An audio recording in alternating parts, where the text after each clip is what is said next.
السلام عليكم ورحمة الله تعالى وبركاته.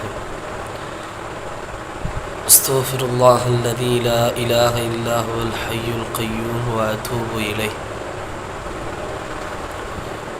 கண்ணியமிக்க அல்லாஹ்வின் நல்லடியார்களே, அல்லாஹு தஆலாவினுடைய அளப்பெரும் கிருபையால் ரமலானை அடைந்து கொள்ளக்கூடிய பாக்கியத்தை அல்லாஹு தஆலா எனக்கும் தங்களுக்கும் அல்லாஹு தஆலா தந்தான். அந்த ரமலானை எந்த அளவிற்கு நாம் கண்ணியப்படுத்தினோம், அதை புண்ணியப்படுத்தினோம், அந்த மாதத்தில் நம்முடைய உள்ளத்தை எந்த அளவுக்கு பக்குவப்படுத்தினோம் என்பது அவரவர்களுக்குத்தான் தெரியும். அருமையானவர்களே, ரமலான் பாதி ரமலான் நம்மை விட்டு சென்று விட்டது.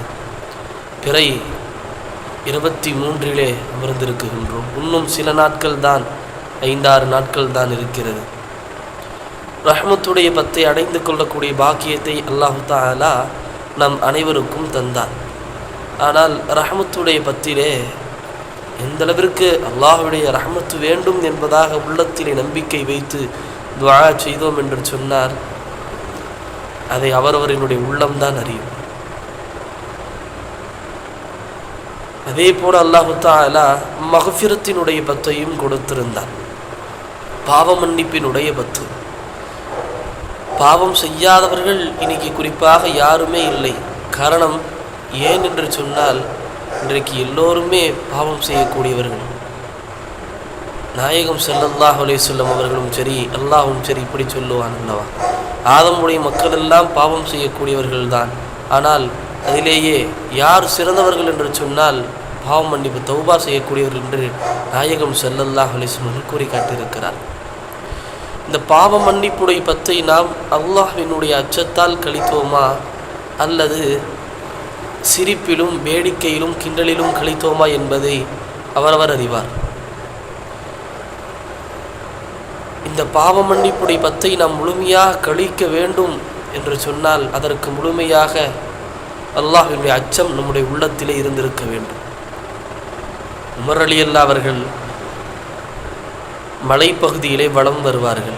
அப்பொழுது ஆடு மேய்க்கக்கூடிய ஒரு சிறுவனை பார்ப்பார்கள். பார்த்துவிட்டு சொல்லுவார்கள், அந்த சிறுவனிடத்தில் கேட்பார்கள், ஓ சிறுவனே, இதிலே ஒரு ஆட்டை எனக்கு விற்றுவிடு என்று சொல்லுவார்கள். ஆனால் அந்த சிறுவன் சொல்லுவான், ஆட்டுக்கு சொந்தக்காரர் என்னுடைய எஜமான், என்னுடைய எஜமானிடத்திலே கேட்க வேண்டும் என்று சொல்லுகிற பொழுது உமர் அலி அவர்கள் இப்படி சொல்லுவார்கள், உன் ஓனாய் அடித்து திண்டு விட்டுறதா ஒரு ஆட்டை என்று சொல்லிவிடு என்று சொல்லுகிற பொழுது, அல்லாஹ் என்று சொல்லுகிற பொழுது அவர்கள் சொல்லுவார்கள், அந்த சிறுவன் சொல்லுவான், அல்லாஹ் பார்த்து கொண்டிருக்கின்றான், நம்முடைய எஜமானாய அல்லாஹ் நம்மை பார்த்து கொண்டிருக்கிறார் என்று சொல்லுகிற தருணத்திலே முரளில் அவர்கள் அழுதவர்களாக அந்த ஆட்டினுடைய எஜமானிடத்திலே சென்று அந்த சிறுவனை விடுதலையாக்கி, அடிமையிலிருந்து விடுதலையாக்கி முரளில் அவர்கள் விட்டு செல்வார்கள் என்று சொன்னால், அல்லாஹ்வினுடைய அச்சம் அன்றைய காலத்தில் இப்படியெல்லாம் இருந்திருக்கின்றது. இன்றைக்கு நம்மிடத்திலே அல்லாஹ்வினுடைய அச்சம் எப்படி இருக்கிறது என்பதை சற்று யோசிக்க கடமைப்பட்டிருக்கிறோம். அருமையானவர்கள், இன்றைக்கு ஒரு தனி அறையிலே பாவம் செய்து கொண்டிருக்கிறோம் என்று சொன்னால், நம்முடைய சகோதரியோ நம்முடைய தாயோ சகோதரனோ வருகிறார்கள் என்று சொன்னால், உடைய கால் சப்தத்திற்கு பயந்தவர்களாக நாம் எல்லாம் உடனே அந்த பாவம் செய்ததை நிறுத்தி விடுகின்றோம். ஆனால் அந்த கால் சப்தத்திற்கு கொடுக்கக்கூடிய அளவிற்கு கூட மதிப்பை நம்முடைய எஜமானிற்கு நாம் தருவதில்லை. உண்மை இதுதான். அருமையானவர்களே, ரமலான் நம்மை விட்டு சென்று விட்டது. எஞ்சியிருக்கக்கூடிய இன்னும் 6 நாட்கள் மாத்திரம்தான். பிற 25, 27, 29 இந்த ஒற்றைப்படை 3 ஒற்றைப்படை இரவுகள் மாத்திரம்தான் பாக்கி இருக்கிறது. இதில் எது லைலத்துல் கதிர் இரவு என்பதை நம்மால் அறிந்து கொள்ள முடியாது. உண்மையானவர்களே, நான் சொல்ல வருவதின் நோக்கம், அடுத்த ரமலானிலே நாம் இருப்போமா என்று தெரியாது. ரமலானிலே முழுமையான முறையிலே அமல் செய்யக்கூடிய பாக்கியத்தை அல்லாஹ் தஆலா எனக்கும் உங்களுக்கும் நசீபாக்குவானாக. இறைநேசர் செல்வந்தர்கள் எல்லாம் அல்லாஹ்வினுடைய அச்சத்தால் நடுநடுங்கி போகும் அவருடைய உள்ளங்கள் எல்லாம். நம்முடைய உள்ளம் உயிரோடு இருக்கிறது என்பதற்கு அடையாளம் என்ன தெரியுமா? நாம் பாவம் செய்தோம் என்று சொன்னால் அல்லாஹ்வினுடைய அச்சம் வர வேண்டும். நாம் நன்மை செய்தோம் என்று சொன்னால் உள்ளத்திலே ஒரு விதமான சந்தோஷம் ஏற்பட வேண்டும். இந்த நிகழ்வுகள் நடந்தால்தான் நம்முடைய உள்ளத்திலே நம்முடைய உள்ளம் உயிரோடு இருக்கிறது என்பதாக அர்த்தம். அல்லாஹ்விடத்திலே துஆவிலே அழுகிற பொழுது கூட கண்ணீர் வரவில்லை என்று சொன்னால், அருமையானவர்களை யோசிக்க வேண்டும். பாவம் செய்து செய்து நம்முடைய உள்ளம் கருப்படைந்து போய்விட்டது என்பதுதான் அர்த்தம், கல்லாக ஆகிவிட்டது என்றுதான் அர்த்தம். அல்லாஹு தஆலா ஒரு மனிதனுடைய உயிர் தொண்டை குழியை அடையும் வரைக்கும் அல்லாஹு தஆலா பாவ மன்னிப்பை அல்லாஹ் எதிர்பார்த்து கொண்டே இருக்குகின்றான். அல்லாஹ் எதிர்பார்க்குகின்றான், என்னுடைய அடியான் இடத்திலே பாவ மன்னிப்பை கேட்டு விட மாட்டானா, உனக்கு நான் பாவ மன்னிப்பை தருகிறேன் என்று அல்லாஹு தஆலா எதிர்பார்த்து கொண்டே இருக்கிறார்கள். நமக்காக நாயகம் ஸல்லல்லாஹு அலைஹி வஸல்லம் அவர்கள் துஆவை செய்து கொண்டே இருக்கிறார்கள். அல்லாஹு தஆலா ஒரு நாளைக்கு நமக்கு கொடுக்குகின்ற நிஅமத்தை நாம் யோசிக்க வேண்டும். காலை எழுந்ததிலிருந்து இரவு படுக்கும் வரை அல்லாஹு தஆலா ஏராளமான நிஅமத்துக்களை தருகின்றான். பார்க்குகின்ற பார்வை, பார்வை இல்லாதவர்களுக்குத்தான் அதனுடைய வழி என்று புரியும். கேட்குகின்ற செவிப்புலன்கள், பேசுகின்ற அழகான நாவுகள், சொல் வார்த்தைகள், ஒவ்வொரு செயல்கள், நடை உடை பாவனை எல்லாம் அல்லாஹ் நமக்கு அழகாக கொடுத்திருக்கின்றான். ஆனால் நாம் அதை வைத்து கொண்டு அல்லாஹ்விற்கு மாறு செய்யக்கூடியவர்களாக, அவனை வணக்கம் செய்யாதவர்களாக இருக்கிறோம் என்று சொன்னால் நம்மை போன்ற நன்றி கெட்டவர்கள் யார் இருக்க முடியும்? அருமையானவர்கள், அல்லாஹ் குர்ஆனிலே இப்படி சொல்லுவான், இன்னல் இன்சான லிரப்பிஹி லகனூத், நிச்சயமாக மனிதன் தன்னுடைய ரப்புக்கு நன்றி கெட்டவனாக இருக்குகின்றான். இன்னஹு அலா தாலிக லஷஹீத், இதுக்கு அவனே சாட்சியாகவும் இருக்கிறான் சொல்லி அல்லாஹ் குர்ஆனில் சொல்கிறார். அருமையானவர்கள், அப்படிப்பட்ட நன்றி கெட்டவர்களாக நாம் ஆகிவிடக்கூடாது. ஒவ்வொரு நேரத்திலும் ஒவ்வொரு செயலிலும் அல்லாஹ் நம்மை பார்க்குகின்றான், நாம் அல்லாஹ்வை பார்க்குகின்றோம் என்ற அச்சத்தோடு நாம் செய்ய வேண்டும். அருமையானவர்களை, மரணிப்பதற்குள்ளாக யா அல்லாஹ் உன்னுடைய நன்றியுள்ள அடியானாக மரணிக்கூடிய பாக்கியத்தை எங்களுக்கு நசீபாக்குவாய் என்று ஒவ்வொரு துறைக்கு பிறகு நாம் கேட்க வேண்டும். அருமையானவர்கள், இறைநேசர்கள் செல்வந்தருடைய வாழ்க்கை வரலாற்றை புரட்டி பார்க்கலாம். இன்றைக்கு அவர்கள் எல்லாம் மிக பெரும் சஹாபியாக திகழ்கிறார்கள், மிக பெரும் இறைநேசர்களாக திகழ்கிறார்கள் என்று சொன்னால் காரணம் என்ன தெரியுமா? அவர்களிடத்திலிருந்து அல்லாஹ்வினுடைய பயம் அவர்களை அல்லாஹ் வெளியாக்கினான். ஞானவர்களே, நான் சொல்ல வருவதின், நான் இந்த வீடியோவை பதிவு செய்வதின் நோக்கம் என்ன தெரியுமா? இதன் மூலமாக யாராவது ஒருவர் அமல் செய்தால் கூட அல்லாஹு தஆலா எனக்கும் முழுமையாக அமல் செய்யக்கூடிய பாக்கியத்தை தருவான். அதே போல் அல்லாஹு தஆலா அதிலிருந்து ஒரு சிறு நன்மையை வழங்குவான் என்ற ஏக்கத்திலே தான் சொல்லுகிறேன் ஒழிய வேறொன்றும் இல்லை. அல்லாஹு தஆலா நிறைய விஷயங்களை செய்கின்றான், நிறைய உபகாரங்களை செய்கின்றான். சாலிஹான பெற்றோர்களை கொடுத்திருக்கின்றான், சாலிஹான உடல் ஆரோக்கியத்தை கொடுத்திருக்கின்றான். இப்படி ஏகப்பட்ட நற்பலன்களை அல்லாஹ் கொடுக்குகின்றான். ஆனால் அவனுக்கு நாம் மாறு செய்து கொண்டிருக்கின்றோம். யோசிக்க வேண்டும் அருமையானவர்கள்.